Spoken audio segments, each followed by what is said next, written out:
Sa patuloy na paglaki ng populasyon ng tao sa mundo kung saan kasalukuyang nasa 8.30 billion na ngayong taon mula sa 8.23 lamang noong 2025 at kasabay niyan ay ang pag-usbong din ng teknolohiya, bagay kung tuwagin na sa digital era ng ating panahon dahil maging bata man o matanda ay gumagamit na ng gadget. Pero sa isang pag-aaral ng mga eksperto, sino mag-aakala na nakatulong ang pag-usbong ng gadget noong 2007 sa pagbaba naman daw ng populasyon? Batay kasi sa pag-aaral na inilathala ng National Bureau of Economic Research, bumaba ng 22% ang fertility rate sa US mula noong 2007 kasabay ng paglabas ng kauna-unahang iPhone.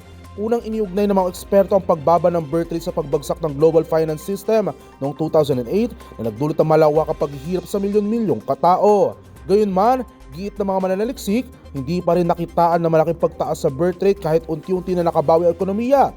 Sa kanilang pag-aanalisa, lumitaw na ang paglaganap ng smartphones ang isa sa mga posibleng dahilan ng pagbaba ng birth rate sa US dahil sa pagbabago ng pag-uugali ng mga tao, kabilang na ang mas konting in-person contact o harapang pakikipag-ugnayan. Para sa DZRH TV, ito si James Galangi, una sa Pilipinas, una sa Pilipino.